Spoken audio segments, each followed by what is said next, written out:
Hey everybody, Economic Ninja here. I hope you're doing well. I want to talk today about a couple of things. I want to talk about what's going on with the job numbers. Those just came out. They're not looking good. We're going to go through that. And I want to talk about what happened at SEMA. There was a lot going on. If you don't know what SEMA is, it's a national car show. It is huge. It's amazing. There's so much to look at. It's way too much to take in. 2 days, you can't even see a tenth of what there is. There was a lot of interesting things that I learned. Met a lot of you, and I was really excited about that. And I want to tell you some of those stories, actually, very, very interesting stories. So let's talk about this job numbers out of Zero Hedge right now. It says here, jobs come crashing down. October payrolls miss estimates, rise only 150,000 as employed workers plummeted by 348. And this definitely ties into what was happening at SEMA. There are a lot of people with not very smiley faces, that's for sure. It says here, with the October jobs report already expected to be a big drop from September's 336,000, as consensus expected a 180,000 print, which was below the whisper number of 211. Moments ago, the BLS confirmed that last month's surge was nothing but a Bidenomics mirage. And as we warned in our preview, the October print indeed came crashing down to earth, sliding to 150,000, a drop of more than 50% from the original September print and the second lowest since 2022. Let me stop there and say that I have been warning about these layoffs that were really going to ramp up in October. And again, these numbers, the scary thing is they're not bad enough for the Federal Reserve to stop ratcheting the pain. Okay? Remember, the Federal Reserve has made it very clear they want higher unemployment. Okay, here we go. As usual, historical data was revised massively. Well, here, let me show you this chart real quick. This is where we are right now with the red arrow. Okay, remember when we're thinking about vehicle sales, when we're thinking about home loans, as these numbers get lower and lower, how many people are going to have the money or the ability to borrow? Remember, we are seeing banks shuttering operations, especially in like Bank of Montreal was the last bank to shutter operations in auto loans. It is getting harder and harder to access capital. And as that happens, things get harder, tighter and tighter in the markets. We're going to talk about that because I want to bring this up actually. Some really interesting information. My GT40. So stand by, here we go. As usual, historical data was revised massively lower with the jobs change for August revised down by 62,000 from a positive 227,000 to a positive 165,000. And the change for September was revised down from 39,000. It was revised down by 39,000 from positive 336,000 to a positive 297. With these, so remember, again, I can't stress this enough. Whatever the government tells you is happening this last month, the month after, they revise those numbers down. They are consistently wrong. They are horrible managers, horrible accountants. Seriously. With these, and this is why it's so important for you. You're so far ahead. You see, so many people have gone through these cycles without the right information in a timely manner, and that's why they're part of these crashes. You are not going to be a part of this. With these revisions, employment in August and September combined is 101,000 lower than previously reported. In total, 8 of the past 8 months have been revised sharply lower in what only idiots cannot see is clearly mandated political propaganda designed to make the economy look stronger at first glance, then quietly revise the growth away. Let me get a drink of water real quick.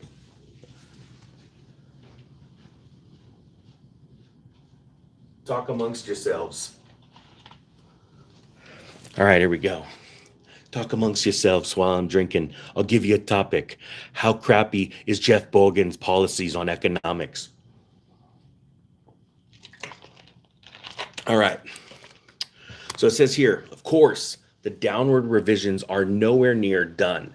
As Pantheon Micro writes, the jobs number likely will be revised down, continuing the pattern of downward revisions as the unemployment rate is on course to breach the 4% mark soon, tripping the recession red line. The scariest number, however, did not come from the establishment survey at all, but rather from the household survey, where the numbers of employed workers plunged by 348,000. This is the biggest drop since the COVID lockdowns. This means that the US is already in recession. How many of us have been talking about this recession that we are already in since January? It blows my mind that a president that can't even speak coherently can say, hey, we're just going to change the definition of recession, and the entire market follows. This is where you really have to consider how dumb most of the population is. Now, I am here to help guide people and show people through this entire thing through just simple logic. It's literally that simple. How markets build up and how markets crash, and give that 20,000 square foot view based on my previous experience. Now, I'm not a financial professional. You guys all know that. I'm an investor. I just think about things differently. I know you think about things differently, but think about this. Just the other day, I did a live stream from my vehicle, and there are people that are so up in arms because they thought I was driving the car and reading my cell phone and live streaming. They couldn't even comprehend where the door handle was, and then I was in the passenger seat. There are people out there that think like that. They can't comprehend or contemplate anything different than their first initial reaction. Now, that is what should get you, I know it sounds crazy, that should get you excited, should get you pumped, because that's your competition. I'm going to get into some stories about SEMA in a second, because not only meeting a handful of you amazing people, you are, but talking to the vendors and talking to some, I'd say, famous people, they act like they are, but there's, and what's going on in the industry, because it has to do with this jobs number. It says here, to get a sense of just how manipulate the establishment survey is, look no further than the divergence with the household survey. It is safe to say that never in US history have payroll numbers been manipulated more. And check this chart out here. You can see, even including the COVID plunge, you could see how close those two lines were, right? Household survey versus the establishment.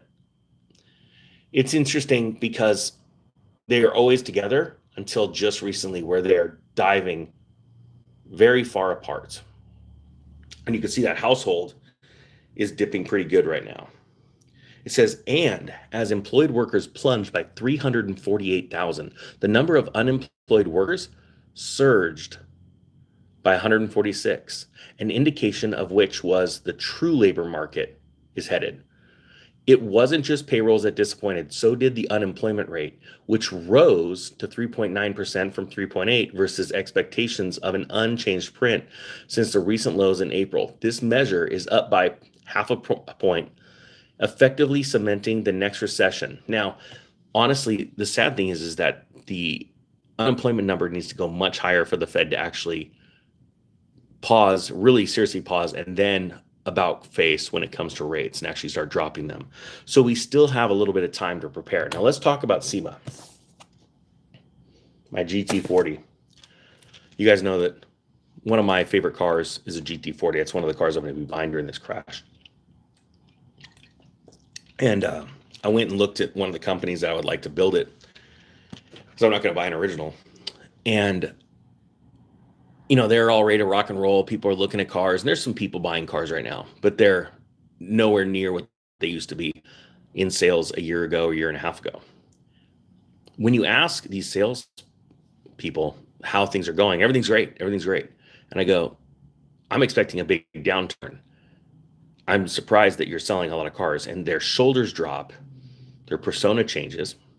And one gentleman that was working for, I don't want to oust all these companies, he was saying, you know, it's looking pretty bleak. And I said, you know, and I asked them all the same thing about, you know, where they were working during 2008. And most of them were in different arenas, different style job. So I couldn't get a good pulse of, you know, how that exact company was doing during the Great Recession as opposed to how it is now. But one gentleman said that they sell used. I asked him, I said, "Do you sell used cars that you build for clients?" He says, "Yeah, I do." I said, "Are they sitting? Or do you have a good inventory of used cars?" I do. We have a good amount of used cars that we'll build for customers, and then we'll turn around and sell them. And there are cars sitting on the market now at this rate, at this a dollar amount, because these cars sit at like $250,000 to $350,000 each. They say that it's a different market, which I totally get. But he said, "Well, are you ready to sign up and buy one of these?" I said, "No, I'm going to wait till the end of 2024, 2025, and I'm going to buy one of your used cars from you because I believe I'm going to get it for a lot less." Now, I know nobody wants to hear that kind of stuff, right? But I was in a cafe the other day, and a gentleman that used to be on Overhauling, one of the hosts of Overhauling, his name's Chris. I don't know if you know who he is, but he works for Manheim. And so, I said hi, asked him what he was doing now. He's talking about Manheim. And I said, "You got to tell me what's going on with these numbers." He's like, "Oh, it's good." And I go, "Well, I'm in this space as far as talking about the economics. I read Manheim's, updates with car prices dropping. What's it like?" And he goes, "It's really softening." So I said, "Okay, what were you doing in 2008?" And he goes, "I was working, on Overhauling, the TV show with Chip Foose." And I said, "How fast did it turn?" And his eyes, it's like I wanted to get him on camera, but nobody's going to talk bad about their industry. Nobody wants to. As a matter of fact, I heard the phrase, "You're really scaring me," as I was talking to many people in the industry. And I said, "This should get you excited." And I would talk about buying up other companies' uh, inventory, which ironically at that point, you can see the light bulb go off in their head. But nobody wants to talk bad about their what's going on in their industry. And the sad thing is, it's because they're completely in denial. And I wish I could have gotten some of these guys on camera. It's incredible. But let me tell you about a couple of people that I met, part of Ninja Nation. I met somebody the other night that came up to me and was super excited. We took a photo together, shook my hand, and he said, "It was because of you I started a side hustle. And I promised I wouldn't tell anyone what his side hustle was." But he says, "Since I've been watching you," he's been watching for 3 years. He goes, "I'm making $150,000 a year." And you could see the excitement and the joy in his eyes. And it's something extremely simple. I don't mean that to put that down. He even explained, what it was. And he's like, "I would never thought of this, and that's what this is about. Stretching you to get to the point where you break out of your comfort zone, you do something amazing, you start with cash, you start small, and then you start just crushing it." That gentleman's future is bright. That gentleman has a clear-cut path to how he's going to take advantage and exploit a plan, an economic crash plan that has been put together by wealthy elitists. I met other people that were just amazing. One, and I have to tell you this little story because I usually ask people, everyone I met the other day, I say, "Do you have any questions for me?" And obviously at that point, nobody does. I was like, I wasn't expecting that, get that. And the reason why, and then I start asking questions about them. What type of industry are they in? Because I want information, so I can share with you. So my best information on this channel comes from you. And I ask them what they do for a living, what's it like in that industry? What are they seeing? What do they like the most about this show? And one person, uh, I was asking what they do, and they do advertising. And it just did something to me, popped into my head, something that I've been wanting to do for a long time. And the reason why I share this with you is because we constantly have to be in a state of curiosity. We need to constantly, you never know who you're going to be sitting next to on a plane. I've told that story, right? Where I've sat next to people and I've gotten amazing business ideas. I've sat next to, world champion athletes, Olympic athletes, and talking to them about how they do their craft. And I've learned so much. And everyone in this world is so shut down. SEMA was just all about money. Just the trucks that were built up, it was staggering. Now, obviously, you're looking at the best of the best, right? I was looking at 69 Camaro Resto mods that were the most beautiful vehicles I've ever seen in my life. And I'm looking at these, and they're worth like $250,000. Would I ever buy that? Heck no. Will I wait for it to crash and buy it? Yeah. I came close to buying a SEMA build a couple years ago. And think about all those cars that were built up. I wish I would have recorded it, but think about all those cars that are going to hit the market as these businesses come crashing down this next year in 2024. They're going to be liquidating everything they have. And there were, I mean, hundreds, if not thousands of cars at these shows. The amount of money being spent, and all of it is based on debt. And as these debt markets collapse, nobody at these shows are going to have anything to sell. We're already seeing it. Barrett Jackson numbers, Manheim numbers, they're coming down. There are still people that are buying cars on insane payments. And I just saw the other day somebody with a $3,200 payment. Insane. There are people that make dumb decisions all the time. There are banks that make what you would think is dumb decisions, but they know that they've got the backing of the federal government. And right now, a lot of these banks know that they're going to get bailed out or they're going to be able to bail people in. And when that happens, the panic that's going to ensue, if you're not ready for this, you're going to miss out on a very, very special opportunity. It's only going to last so long, too. The Great Recession only lasted so long. The sun's going to come up tomorrow. I know there's a lot of doom and gloomers out there that love to put that on YouTube because it just, it sells. All I'm doing is sharing with you the news and disseminating what's going on.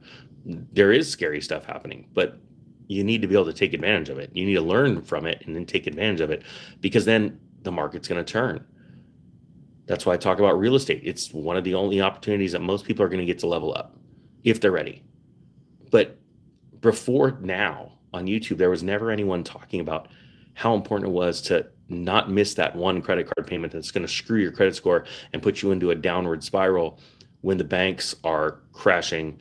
And this is the other thing that blows me away. There's so many people that go, well, who are you going to rent your house to when all this crashes? You know what? A crash, a really good old fashioned depression style crash, only has unemployment around 12 or maybe 15%. That means there's a lot of people with jobs still. I still can't get past how there are some people out there that have no concept of how markets work. And it's not because I'm super smart. You guys know, barely made it through high school. I should never even been given a diploma in high school. But the truth is, most people still have no concept. They always think it's all or nothing, but it's never all or nothing. Mismanaged businesses will close. People that mismanage their personal finances will lose their homes. But out of the 15% that do, I want to be there to grab them, just swipe them up. So I hope you guys get ready for this, because I know I am. I'm buying one of these bad boys, but I'm also buying 6 of them, 6 cars. Put down below the cars that you want to buy during this next crash. What type of house you want to buy, because you need to start typing it out. You need to start writing it out. And you need to start thinking about it, because until you do, you're never going to actually go for it. It's important to have a written plan. All right, with that being said, I'm moving over to the Real Estate Ninja to do another live stream. Totally different news. That channel is blowing up. Thank you to everybody that's going over to the Real Estate Ninja channel and checking it out, because I'm changing it up. This channel has been getting hit pretty hard by the powers that be. And I thank everybody that's been jumping over to Real Estate Ninja. And Automotive Professionals and Performance Inc., thank you so much for the super chat. I really appreciate that. I thank you from the bottom of my heart, seriously, to everyone that supports this channel. And thank you to everyone that's jumping over and supporting the Real Estate Ninja channel. It's going to be changed up a little bit. Really excited for this year. I'm going to do what I'm telling you to do, and I'm going to stretch myself this next year in ways that I never have. And I want to be an example to you.